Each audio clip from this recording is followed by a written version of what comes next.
Welcome back to the Breakaway Show with David and Fabian. We have a jam-packed show today. If this is your first time tuning in, what we do is we go live and we go over the most pertinent news of the day and we break it down in a very unbiased way so that you, the listener, can kind of figure out what exactly is going on in the world today. David, take it away. Yeah, we have some interesting stuff to touch base on. So first of all, we have to look at poll updates, right? Yep. It's something that we usually do on a weekly basis. We also look at what Hurricane Helene has brought us and the federal issue that is currently happening and what Kamala and Biden's administration has offered in terms of federal assistance for victims. And tariffs. We're going to talk about tariffs. We're going to tell you guys how to talk about tariffs and also explain to you guys who is right when it comes down to this question of tariffs. So with that, why don't we get straight into the first thing, which is our battleground updates. And with that, I want to first start off by showing you how MSNBC is panicking. I know, right? Or sorry, this is CNN. Performance in a generation, 10 points off the mark of Joe Biden, who of course won 4 years ago, was sort of that union guy, Union Joe, right? Won it by 19 points. She's 10 points off his mark and the worst in a generation. But look at where Kamala Harris is today. She's only leading by 9 points. That would be the worst Democratic performance in a generation, 10 points off the mark of Joe Biden, who of course won 4 years ago, was sort of that union guy, Union Joe, right? Won it by 19 points. She's 10 points off his mark and the worst in a generation. But look at where Kamala Harris is today. And she's only leading by 9. Yeah, Fabian. So obviously those numbers aren't too helpful for Kamala's campaign, right? Those aren't the best numbers that we've seen. So I also want to show you what's happening when it comes down to Latino voters, because I think that is also something we have to focus on. Let's see. Oops. Yeah, I mean, those numbers going down from 30% under Clinton to 12% to 19 to 9. I mean, that is terrible. If you're a party looking at that, you know that you're losing that vote little by little, and to get it back, I mean, I don't understand how you would even get that vote back once they've already switched, because it's not like, people in life switch from one party to the next, but it's very rare to see somebody switch and then switch back for some reason, unless something drastic happens with the party. Exactly. Yeah, I think these polls actually indicate and reflect what we're seeing happen right now, which is a mass exodus from the Democrat Party. A lot of the minority groups actually start to leave the Democrat Party in such numbers that it's worrisome for Democrats, because that is what they've based their entire election off for decades now. Blacks are leaving them, Latinos are leaving them. And why? Because people are waking up and understanding that they just taunt them, they just say certain things to them every 4 years just to get their vote. And then they realize that nothing that they say actually gets implemented that positively impacts them themselves. They've looked at what they had happen under Trump, especially with Trump's tax cut and Jobs Act. And now they've seen just the increase of price of goods and whatnot. So let's look at this. This is another poll that I think we asked a basic question to Hispanic voters. Which party do you more identify with? 37% now say Republicans, 49% say Democrats. But again, look at how this has shifted in just the last dozen years. In 2012, this was a 41-point advantage for the Democrats. It has come all the way down to 12 points, Kristen, a 29-point drop in terms of that gap there on which party Hispanics identify with in just 12 years. That's insane. That's insane. But it makes sense, right? Because we know that, for example, immigrants themselves are some of the most individuals that they don't like illegal immigration. Majority of them came to the United States legally. If they didn't come to the United States legally, they probably are now citizens who are going to be participating in the election. And they don't like the aspect of illegal immigration. And they look for themselves, which party actually incentivizes illegal immigration versus the one that wants to deter it while still providing individuals the ability to come to the United States legally. I think that's pretty much reflective of what's and also you gotta realize that a lot of these communities, especially from South America, are very religious, very Catholic, very Christian. So when you have a Democratic Party who was pushing anti-Christian ideals, it's naturally going to make them gravitate away from that party. And I mean, my family grew up very religious, and now you've seen we're all Democrats, and now everyone's conservative right now, a Republican. So it's partly for that reason. People grow up and they want stability. They don't want outsiders coming in, especially if they did it legally themselves. They're caring about their children because now they have generational families at this point, and the entire religious aspect. So when you see attacks on religious, when you see attacks on the things that people fled other countries to come here for, like the First Amendment, like freedom of speech, they don't like that. I can tell you, I don't like that. And my family came from communist Cuba. So I think it's a trifecta of those three things that are driving people away from the Democratic Party. Definitely. I mean, it has to be this stuff. It has to do with immigration in order for them to see such a big change, 30-point change. I mean, just in, what was it, in 2020, it said that it was about 29%, 30%, and it jumped up another 15% or so. That's incredible to see. And I think that also shows you that this new wave of Republicans, this MAGA policy and Make America First policies, I think that is attractive for everybody, right? They make it seem like, oh, this only benefits white people or citizens or something like that. No, the America First policies are exactly what they sound like. They put the American individuals first, and maybe they'll worry about other stuff afterwards. And it's really attractive to these minority groups. You know, also you have the optics problem, as you had a very incompetent looking President Biden. Latin culture, we like making fun of things. It's very common in a lot of other cultures as well, but I'm specifically talking about the Latin culture. So when you have Biden, you know, all my grandma's friends, and they were all making fun of him. They said he crapped his pants walking, all these things.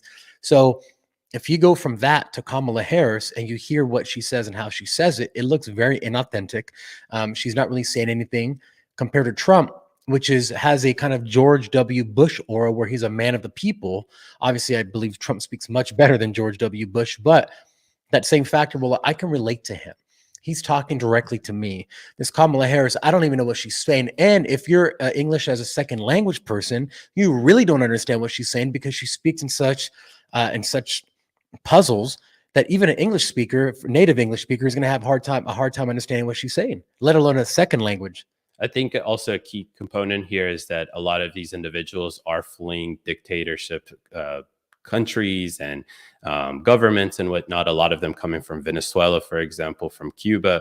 And what I think that they don't like, especially the legal migrants that are now citizens here in the United States who, let's say, fled Cuba, they probably see Kamala doing something that they've seen happen in the past, or their family members told them, right? This flip-flopping just to get your vote, I don't think is really attractive. I do want to put this also up and then see this. I think this is one of your favorite people on CNN, right? The spate of polls that came out yesterday, Quinnipiac, our CNN polling, the Gallup poll indicators right now, the nervous campaign this morning is the Harris campaign. They're not where they need to be with young voters. They're not where they need to be with voters of color, working class voters. They're not achieving the margins that they need that Joe Biden was getting in 2020. And Trump's base is immovable. And right now, his administration and him personally are more popular than they have ever been. If I just say the spate of polls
when you go so far left, it's hard to come back. So if you're that far left right now, what do you do as a party? Maybe you have a split like the Republicans had when, under William Howard Taft in the 1900s, where you had the Progressive Party come in and then you had two Republican candidates and they lost to Woodrow Wilson. So maybe the Democratic Party needs to go something like this, like really get a nice ass whooping this time. So say, hey guys, like we got to stop with all this far left crazy policies because we're not going to win for the next 25 years. I mean, you have to make up, as a party, you have to make up that deficit that you've lost. Now, what do you do? Do you do it with all the newly imported immigrants, which we know we're doing, or we know they're doing, to create a new class of lumpen proletariats or this new class of working class voters, because all the other immigrants now have become more Americanized? Do you bring them in and then make them the new Democratic voter, just like they've been doing? There's a lot of things that we don't know right now, but what we do know is that things are not looking good for Kamala Harris, and I don't see them getting any better. I don't know what else she can do to make them better. She's given away up to the kitchen sink, and it's still not resonating with voters. So what do you even do at this point? I think you just keep attacking Trump, right? And that's essentially what they're doing, is that they're trying to say that everything that Trump is going to do is actually going to negatively impact the economy or negatively impact you as an individual. But the reality of it is that everything that they are proposing, majority of it, is what Trump has already proposed or done in the past. Yep. So for people that think that Trump's tax cuts were for the wealthy, then why is she going to extend Trump's tax cuts at the end of 2025? Because in reality, when we look at IRS data, we can see that the individual tax income brackets that were put in place in 2018 actually help the middle class. They don't, sure, individuals who are ultra wealthy, they've benefited from it, but at the same time, the middle class benefited the most from it. Yep. And I think people are starting to see that for themselves and are starting to say, well, why would I vote for this fake cover band when I got the real deal in front of me? I mean, if you got a guy who did a bunch of stuff and then you have a lady who's copying him and saying, well, I'm going to do it too. Well, why wouldn't I go with the guy who just did it the first time? Right. Instead of literally copying him. And I don't know. I'm not an independent voter, so I don't know. I'm registered independent, but I'm not an independent voter. But I would assume if any logical person says, okay, this guy says something, and then the day or a week later, this person does the exact same thing, does that seem disingenuous to me? Do I want to vote for someone who's just literally copying verbatim this other guy who I can also vote for? Mm-hmm. Like, why would I go for the person copying and not for the person who's originating these ideas? Bingo, right? For example, why would I vote for somebody that says that they'll do $6,000 child tax credit when they haven't increased the child tax credit their entire 3.5 years of their administration? And they suddenly say that just after JD Vance says it on the Sunday morning shows. This is just one example of many things that Kamala's campaign has tried to copy Trump's campaign without actually giving credit for Trump's campaign or Trump's initiatives, while criticizing him on those very things. And that's why I ask people, when you explain this stuff to them, do they feel comfortable knowing that they're being manipulated? And if they say yes, then that's their problem. Honestly, At the end of the day, you are being manipulated. You know that, to get your vote. And that means that probably in a year, you're going to be typing, how can I switch my vote from Kamala Harris to Trump, right? Because they understand that they screwed up. Yep. Yeah. And another thing she screwed up on, the Biden-Harris administration, is on the hurricane issue. And a lot of people are mad with what she just proposed right now. FEMA is running out of money, apparently. Yeah. All of a sudden. So do you want to elucidate that for us? Well, first of all, I don't think that anybody thought that we'd have such a high death total from the hurricane, because the way it was perceived and the way that we felt it, we're maybe 30 minutes an hour north of Atlanta, we didn't really feel too much of the effects. I mean, it was a lot of rain. Mm-hmm. The winds were bad, right? But we didn't see anything that we're seeing happening in Eastern Tennessee, Western North Carolina. And in reality, that is where the majority of deaths are occurring. Now, the death toll is almost 200 people. Majority of those are concentrated in those two regions that I explained just now. But on top of that, we have Mayorkas coming out and saying that, hey, listen, FEMA doesn't have enough funding to last through the hurricane season. Can you believe that, Fabian? And yeah, actually, I do. Anything coming from Mayorkas that's inept, I definitely believe it, because that guy needs to be removed from office ASAP or resign for the good of the American people, not even just for himself. Exactly. That's so first of all, I wanted to put that on there. So Associated Press reports this, that Mayorkas warns that FEMA doesn't have enough funding to last through hurricane season. Now I'll ask you a simple question. The federal government has infinite amount of money to move illegal immigrants across the country, provide them various incentives to why even come to the country. Why does FEMA run out of money? Well, actually, I can tell you exactly why they ran out of money, apparently, because they spend their entire budget for the year on the migrant services, and now they have no more money for the American citizens, like always happens every single time lately, it seems like. Fabian, but we're always told on our TikTok lives that that is a far right conspiracy theory, that all of this stuff is not true, that migrants aren't being incentivized by NGOs and receiving literally cash in South America, Central America to come up to the southern border. And once they're already in the United States illegally because they entered through the gap in the southern border, then they are brought to a detention center. They're giving a number, a case number to come back for a soaring court case. But then they're also giving an iPhone subsidized by the taxpayer. They're asked, where would you like to go? Would you like to go to New York City, Chicago? That flight is subsidized by taxpayer money. Once they get to those cities, these are sanctuary cities that don't comply with ICE or any extradition stuff regarding illegal immigration, so they be criminals, while you continue to subsidize them with the federal government funds that are, again, allocated for things like FEMA. So again, they receive free housing that is meant for veterans and homeless people. They actually kick those individuals out, again, subsidized by the government. Groceries, goods, food, all of this stuff is then subsidized again in these sanctuary cities by taxpayer money. So of course, FEMA, when there's a hurricane like this, is running out of money. And guess what also, Fabian? Kamala's administration, Biden's administration, offered them a whole $750. 750 bones.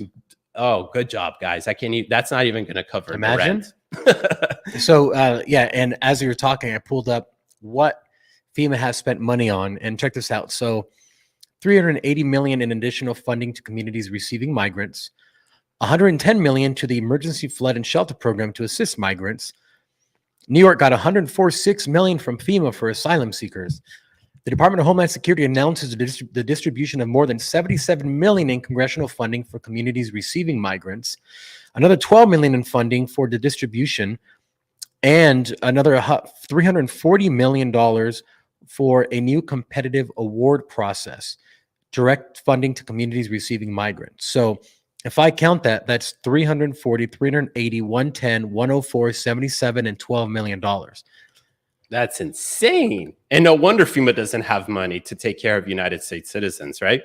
I also just want to put this in. As of the latest reports, estimates regarding North Carolina's spending on illegal immigrants in the last year ranged anywhere from $1 billion to $2 billion. Okay. So this is North Carolina that is currently experiencing a crisis, the effects of Hurricane Helene, right? And they spend $1 billion to $2 billion annually on illegal immigrants. So currently, the governor of North Carolina is a Democrat.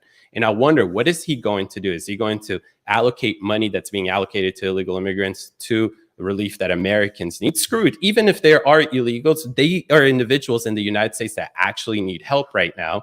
And it seems like we can provide them the relief because we're spending all of that money that is meant to protect the homeland. Sorry, guys. Sorry, Americans. Sorry. You're screwed. we gotta import the new generation of voters. You're not voting for us as much as we like. Therefore, we're going to help the people who are going to vote for us, which is exactly kind of what it is. If you really think about it, why would they prioritize illegal immigrants over all these things? And then now there's a lot of instances where illegals are registering to vote. They're showing up to the doors and saying, "Hey, are you registered to vote?" "Yeah, I registered as Democrat." "Oh, do you have your paperwork or your green card or your citizenship?" "No, it's in the process." So we're living in very scary times right now.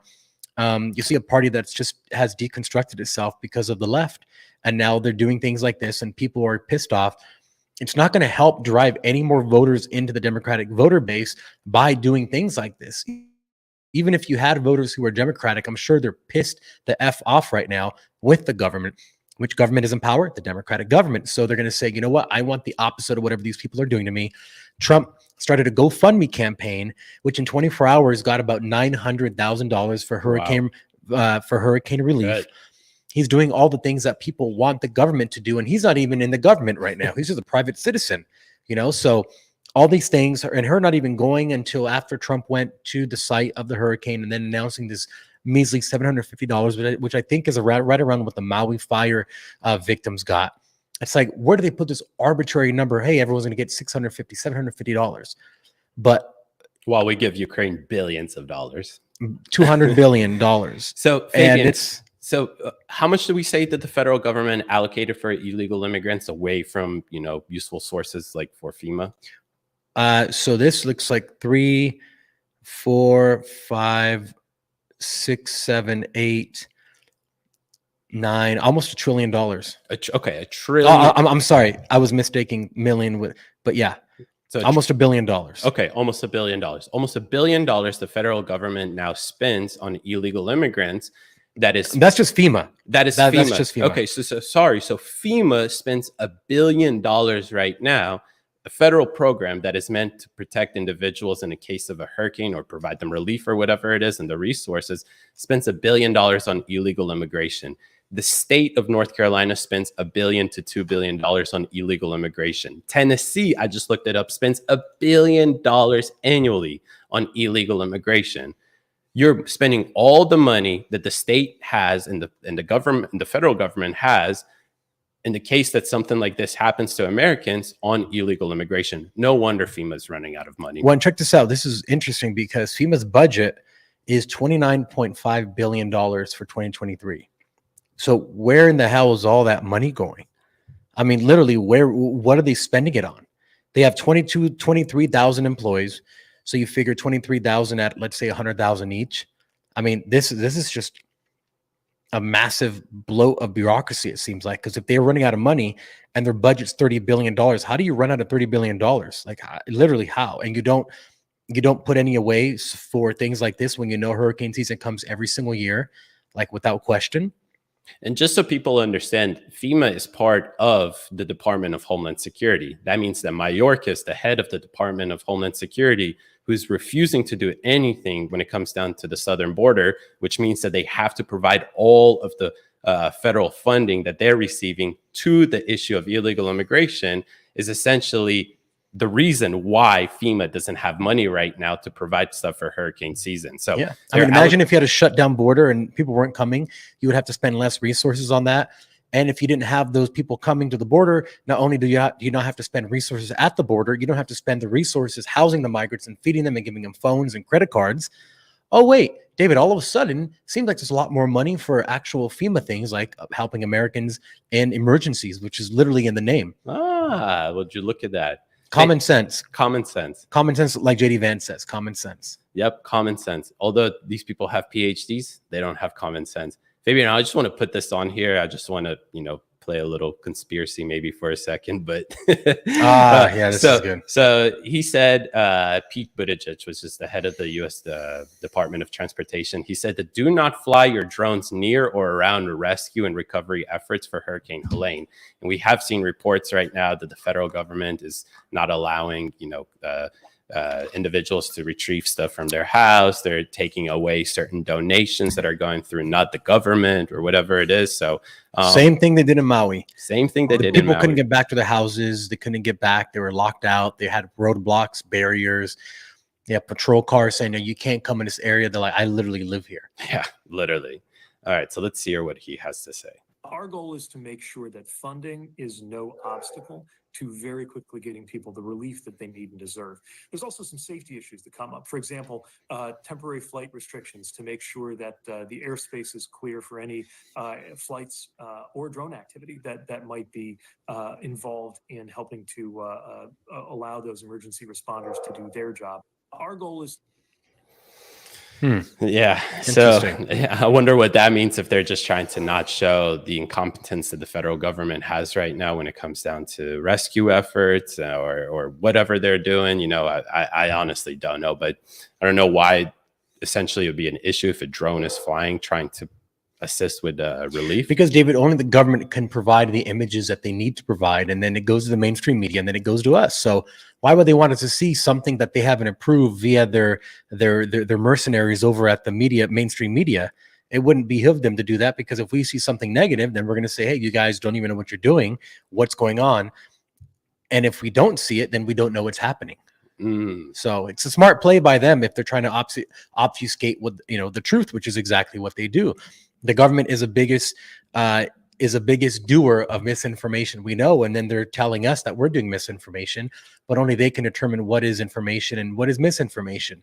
So it's like you have the person lying to you, telling you that that you can't lie, but only they can lie because they're the mob. Yeah. They're organized crime. Like lie to you and say that, no, we're not subsidizing and using any of these federal funding that is literally taxpayers' money to provide illegal immigrants, a quality of life in the United States. But yeah, we're only going to give you $750 because, hey, by the way, FEMA doesn't have enough money for the hurricane season. So, well, I think what's interesting is all of these videos, these exposés that have come out from James O'Keefe and other citizen journalists about how the migrants are flying on airplanes, what's really happening with the border, all the organizations situated all across South America helping the migrants get over the border, giving them maps and telling them what to do. All of this was exposed, not by the government, not told to us by the government, but in fact told to us by citizen journalists who took their camera and went to these places and investigated themselves. Had it not been for these people, and had it not been for places like X, we would literally never know that all this is happening. And that's what's scary, is what else are they doing that we don't know yet? But I like that we have citizen journalists going out into the field, sort of like what we do, and exposing things that we see. And then thank God Twitter's there, or X, for us to show the whole world. Yeah, no, exactly. And, I want to say that the issue always is the ideology of the administration or the current, I guess, administrative state that's in power. But majority of the time, you have to understand that even when Trump was in office, the administrative state was still in there, meaning that the bureaucracy is the issue here. It's just that you're paying way too many people to do stuff that necessarily doesn't need to be done. Comfortable jobs. And then the other issue, too, is that a lot of this has to deal with corruption, right? Pocketing money, or essentially indirectly funding your own interest by using federal funding and whatnot. So you do end up in a situation where these institutions that are very well funded run out of funding because they allocate stuff towards things like that. And even if Trump is president, it doesn't mean that the administrative state is like all of a sudden fine, fiscally conservative, not corrupt. And I think that's the reality of it when it comes down to draining the swamp. It's nothing to deal with removing these corrupted people. It's actually, you have to completely remove all the corruption and the bureaucracy out of these institutions and rebuild them up from ground up. FBI, for example, it's a great concept, but right now it's being used as a tool to persecute individuals who oppose the ideology that's currently in place by the FBI. Whether it's going after Christians, whether it's going after parents, various things that we've seen in the past. But the FBI in its own is a great concept. Wouldn't you want to have a federal bureau of investigation? I would personally, but it doesn't need to be corrupt, and there's no way that it needs to be politicized. Yeah, and that's been the problem with it for quite a long time. The FBI is overrun by career bureaucrats and people who don't have the same interests as the American public do. Just this kind of oligarchy, secretive association of people who control what you can't see, who control how long they keep things under confidentiality, like the JFK assassination, which had something like a 70-year classification. So they do these things all the time. They classify documents for 70 years. So by the time they come out, everyone's already dead and gone. And it's really hard to get mad at anyone specifically, because you could say, yeah, but that was a long time ago. Mm-hmm. So this is the MO that they use. They do these atrocities. They either allow the atrocities to happen, incentivize them to happen, or when they do happen, we don't learn anything about it because of confidentiality. And then Congress can't even do its job and find out the root cause of things as they're supposed to do, because they say, well, Congressman, I can't talk about an ongoing investigation. Or as Congressman, I can't talk about that because it's classified. This is a public hearing. They use these tools and these methods to really say nothing.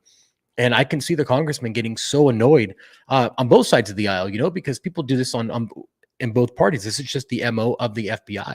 It is unfortunate. It's honestly the motto that all the institutions have, because not just the FBI, but look at FEMA, for example. Exactly what we've been talking about for the last 10, 15 minutes is that FEMA is actually a relatively good concept. But right now, what it's doing, it's redirecting all of the funds that are meant in a case of an emergency like this for illegal immigration. And the federal government's doing the same thing by redirecting a lot of the funding that we should probably apply towards infrastructure or homeless issues or whatever issues that we have domestically, rather than they're reallocating those funds towards subsidizing a quality of life for illegal immigrants in the United States. It's absolutely crazy. Absolutely. Yeah. And, I was reading this is from the budget.house.gov about how much money the government in total has been spending on illegal immigration. And here's a startling fact is that,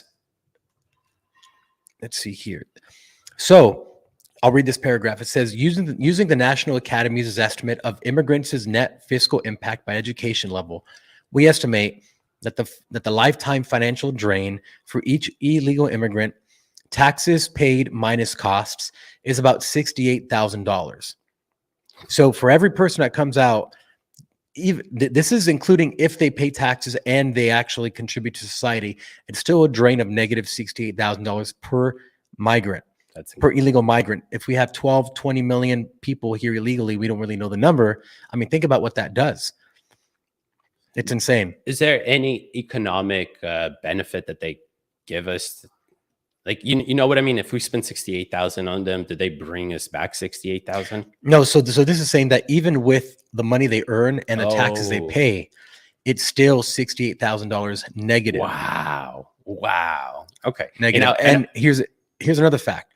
So we hear a lot of times people say, well, illegals pay taxes and they don't get any benefits from the taxes. Mhm. Okay. Meaning, I guess they don't drive on roads that are paid for by taxes, or, use law enforcement when needed, or hospitals when they need care, which are paid for by taxes. But this is interesting because it says, in addition to consuming welfare, illegal immigration makes significant use of public education based off I'm sorry, I'm reading the wrong paragraph here. Mhm. Where was it? But basically, they pay about $5 billion into taxes, is what this says. $5 billion total, crazy. For everyone, for everybody. 5 billion. So, and what, there's like 30 million illegal immigrants in the United States, 20, right? 30, yeah. 20, right. And actually somebody proposed a great thing. Obviously, you're not going to take these and deport these individuals. You should probably deport the criminals, the ones that have a criminal record. You don't need to invest too much money into that. You don't even need to make up new, agencies or any of that stuff. If they are criminals, that means that they have a record. And as long as that the state will comply with the federal government, then Trump's administration, essentially using certain agencies, will be able to deport the criminal illegal immigrants. I'm not talking about a certain family of illegal immigrants that used asylum-seeking laws to get in the United States and never went to their court case. I'm specifically talking about criminals. There's 19,000 of them, I believe, who are homicide criminals who are in the United States right now, and an additional 15. You can start with these individuals. We get these individuals out of the United States, and then we can start to focus on things like that. Yeah, absolutely. And I did find the paragraph I wanted to read. Illegal immigrants do pay some taxes. We estimate that illegal immigrants in 2019, now it must be much higher now, or somewhat higher, paid roughly $5.9 billion in federal income tax. However, as a net fiscal drain of $68,000 per person cited above indicates, these taxes are not nearly enough to cover the cost of services they receive. So when people say, oh, they're a benefit to society, well, I mean, these numbers here by the budget.house.gov says otherwise. And, it's interesting to see these numbers from the government itself when people say things like, well, they pay taxes, which is a very general term. So 30 million illegal immigrants in the United States paid a total of $5 billion in taxes last year. In income tax. In income tax. Okay. Do you have a guess of how much in total the federal government took in as tax revenue? No. 4 trillion to 5 trillion. I'll say that again with a T. 4 trillion to $5 trillion, right? So people saying that these 30 million illegal immigrants are paying so much in taxes, they don't pay, actually, it's nothing. It's nothing compared to in the bucket. A drop in the bucket compared to the 4 or 5 trillion million or $4 or $5 trillion that the federal government takes in for collecting taxes on Americans. I mean, look, FEMA, we just saw what they paid about something like $1 billion just FEMA, just for the migrant giveaways money. So that's $100 billion. There you go. That's insane. It is crazy. That's insane. Why don't we switch gears to talking about some tariffs? Yeah, tariffs has been a big issue, especially since JD Vance and Tim Walz talked about it on stage the other night at the vice presidential debate. If you don't know, David and I live stream every night on TikTok. and we have debates, and we bring on Kamala Harris supporters, and we debate them on why exactly they support her, what policies, and why she's better than Trump overall. And a lot of the questions that we receive, or a lot of the statements that we receive, are about tariffs, and say, well, Trump doesn't know tariffs. Yesterday we had a guy said Trump doesn't understand tariffs the way he talks about it, so I don't vote for him. People say that tariffs are bad for the economy. Well, I did pull up some numbers, because the numbers don't lie, and these hips don't lie. Fabian, And before you give those numbers, not only do people say on our TikTok live that tariffs are bad, they're essentially just repeating the safe stuff that the politicians say, the Democrats say, that tariffs are bad. That right now, Kamala Harris, that's her main thing, that tariffs are bad. Tim Wall said it on the stage, tariffs are bad, right? It's not just the people, but it's the politicians right now saying that as well. Absolutely. So one of the presidents that we could look to is a William Howard Taft, who was very, very big on tariffs. And for people who don't know, before 1913, there was no income tax in this country. It was all funded by tariffs, meaning if you wanted to sell your items in America and you were from another country, you would have to, essentially, your product would be more expensive to the American people to incentivize producing things at home. And this is really interesting, because during William Howard Taft's presidency, a lot of the food was made overseas and was coming in from other countries, and they'd had no standards. They didn't know what they were eating, a lot of the products as well. So it's almost like we're reliving this era all over again. But here's something interesting.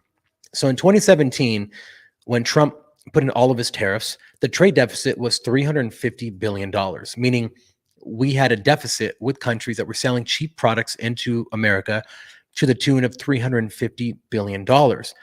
Now, actually, let me go back. So when Trump went out of office and Biden came in, if Democrats think tariffs are so bad, here's what's interesting, is Biden left most of Donald Trump's tariffs in place. He has left the 100% on EV cars, 50% on solar cells, 25% on steel and aluminums, which Trump got a lot of flack of from people to saying they're going to destroy the steel industry. In fact, they're still on.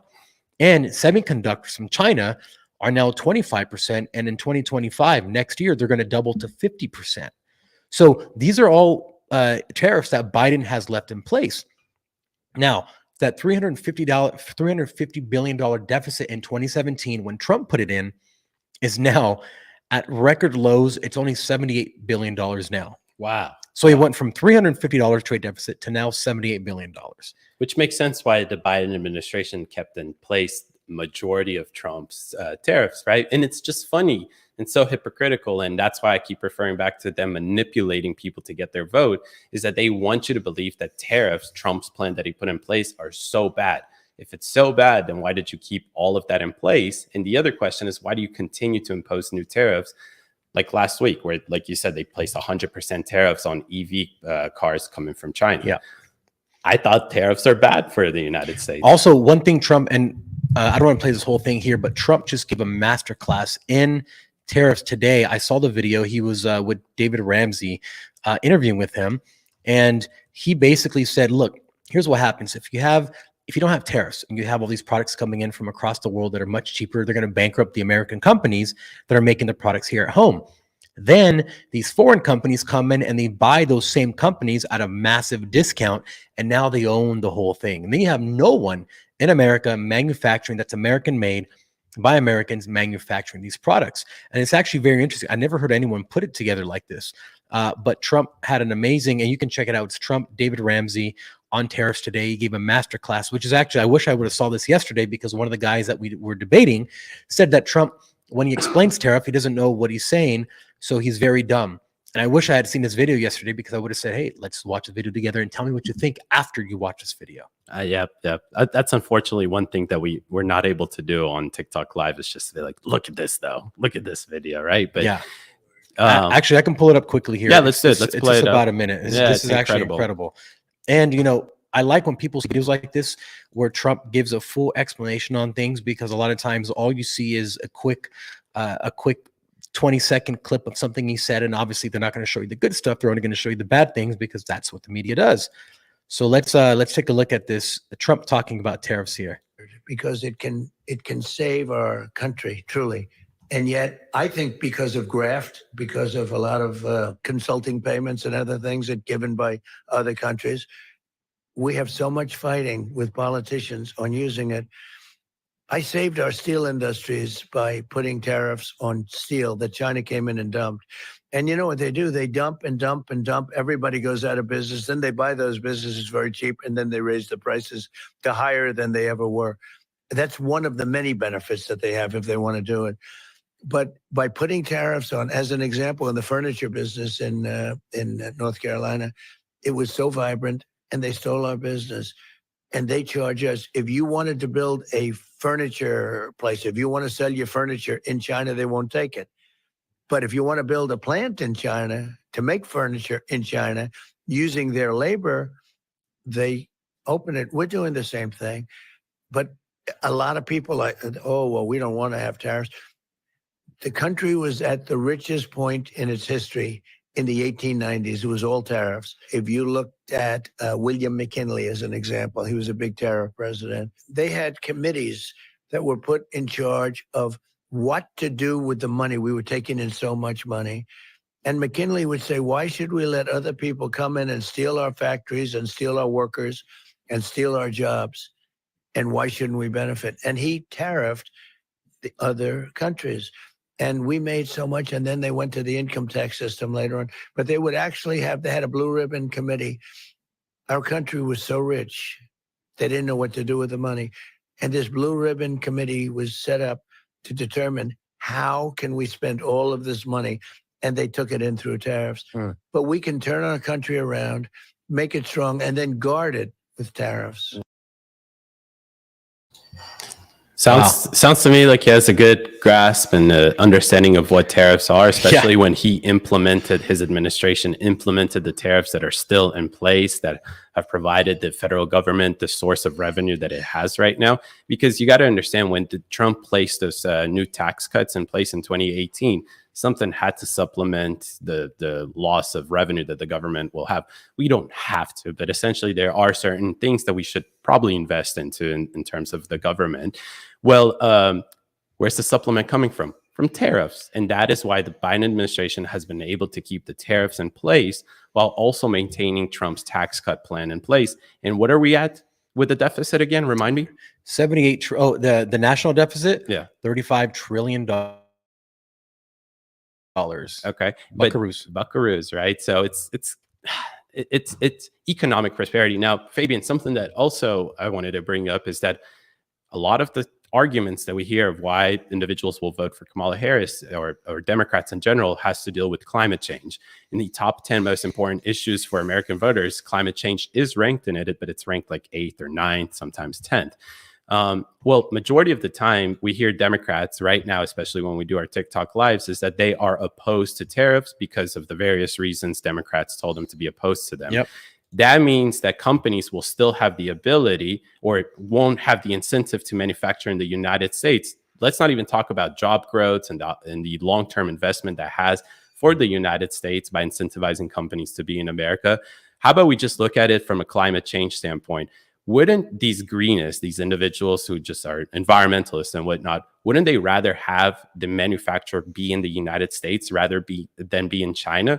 Where in China, they won't regulate the company's emissions, but in America, probably there will be some sort of regulations when it comes down to emissions. And I think that right there, which we saw J.D. Vance use this technique on the debate night, is the best way how we can get these environmentalists to start to agree with us that Trump's economic proposal, at least, and plan that he has in place, is more environmentally friendly than what is being proposed by the Democrats themselves. Yep, exactly. And also, if you factor in global shipping, there's a net zero document, it's called Absolute Zero by the organization called UK Fires, which is a collaboration between universities across all of England. They say that in order that we can't go to net zero anymore. We're too far gone. We have to go to absolute zero, meaning that we can't offset our carbon emissions. We have to completely shut them down. And one of the things they propose is to shut down all global shipping for a period of 10 years. Wow. Up until about 2030, meaning no global shipping. Well, if you're for less shipping because it causes more emissions, then why wouldn't you be cool with us making things here in America, which drastically shorten down the logistic supply chain and makes it here at home, and it's a more green option. Now, here's something I do want to pull up, because we were talking about how products are manufactured in China, and anyone listening who doesn't know, China does not abide by any emission standards. But in fact, here's where they actually rank in emissions by country. So China is actually number one, and the number one by quite a lot, because if you look, 3 times more than the US, huh? 3 times more.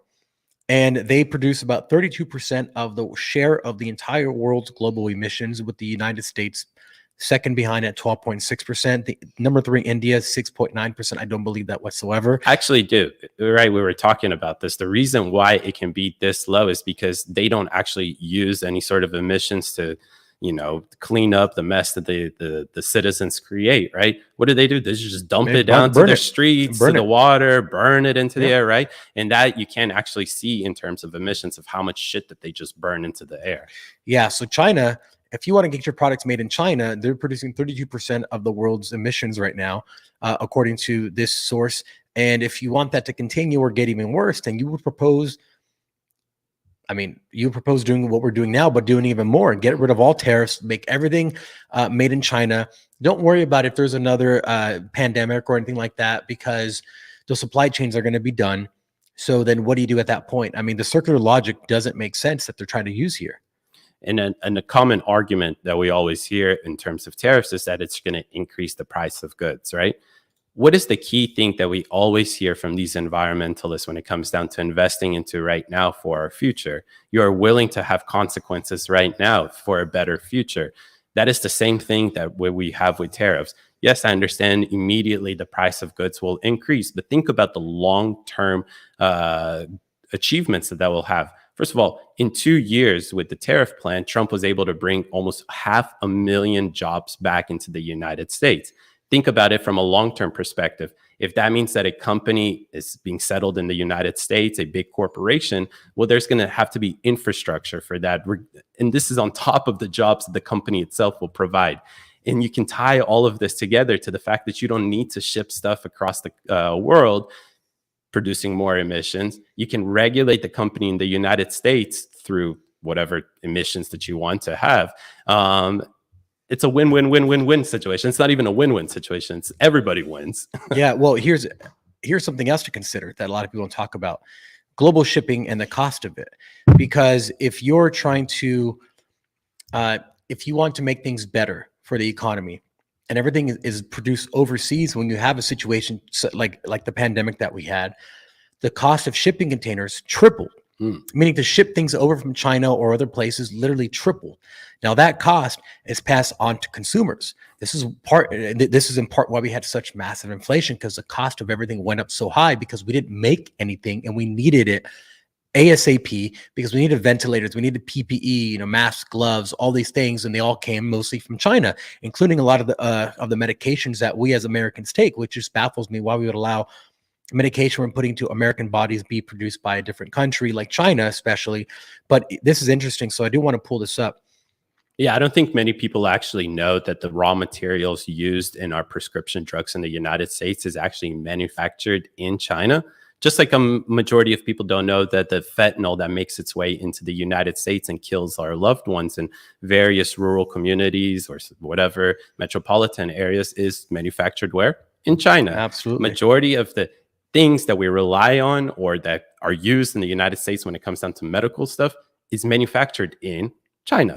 Yep. And if you look here, containerized maritime freight shipping costs have roughly tripled last year while experiencing significant volatility. This is an older article during the COVID era. But this is insane. I have friends in the shipping business, and they're like, it doesn't make sense for us to even sell stuff right now or to even buy anything, because the cost of shipping is so damn high. When you're paying triple for shipping containers, that's a massive issue. That cost is then passed on to consumer. So would you rather have tariffs that we have, yes, maybe an increase, short-term increase in prices, or would you rather deal with China and do everything else that we said with the high emissions and things like that? But also when we have any kind of an issue, then our shipping costs is triple, and then we pay that. Like, that's not a win-win in any situation. So I think this argument that the Democrats have of tariffs are bad. Let's keep producing offshore has been completely dismantled right now. People need to know that. So if you're listening, this is the argument to combat people that say that tariffs are bad, that Trump's tariffs are hurting the American people, because as you just saw right now with data from multiple sources, that's just not true. Exactly. Just engaging in this simple critical thinking that we just engaged in is all you need to do when you are talking to somebody that may be telling you the same stuff we've heard a lot of people already repeat over and over. Tariffs are bad, whatnot. Just take them through this process just like we went through it. And I'm sure that you'll get them at least thinking, if they're tolerant enough to accept the argument, you'll get them to think and just like we do on TikTok Live with some people, they end up thinking. And you don't know, maybe you just swayed an individual to vote for Trump instead of voting for Kamala. Yeah, absolutely. And that's what it is. It's just putting common sense into every single person that you possibly can, that you come across, that you talk to, that you meet, that you know already, that doesn't agree with you on Instagram. Instead of having these back and forth about emotional arguments, show them some stats. Be like, hey, listen, let's take emotion out of it. These are the facts. Now, what do you think is the best solution after knowing these facts, right? The Socratic method. Ask them questions to lead them to the answer. Yeah, and we see some people hate that. They're like, I do that a lot. I pretty much use that as my debate tactic, is to ask questions to lead people to the answer that I want. Instead of me telling it to them, they end up saying it themselves using some sort of thinking, because they'll arrive at that place by me asking that question. Yep. And that is way more powerful than you sitting there and calling a person a socialist or calling them this, right? We like to do that actually in the beginning. We identify the individual. Who are we talking to? Are you center left? Are you a socialist? Are you a freaking commie? Like we've heard it all, right? And essentially right now, like, we equipped you guys with the best way possible of how you can just have a good political discourse regarding tariffs. Yep. So, guys, I think that wraps it up for today. It is October 3rd, and we just went over quite a number of things. So if you made it this far, thank you for sticking around. Make sure that you follow David and I on socials. You can see them here in the ticker bar at the very bottom. I am Fabian Lux, at Fabian Lux, and David is David_Kate, Khait. We are going to do this as many days in a row live here as we can. So tune in at 11 a.m. And also, we're replaying the live at around 7 p.m., depending on what time zone you live in. Make sure you follow us, follow Breakaway USA on all platforms. And we are going to continue to do this and sway voters and instill common sense into people as much as we can. So thank you for watching. Thanks for joining, guys. And if you want to see our TikTok lives joining in the evenings, it's hosted on my and Fabian's TikTok, and you have the usernames. Yep. See you guys.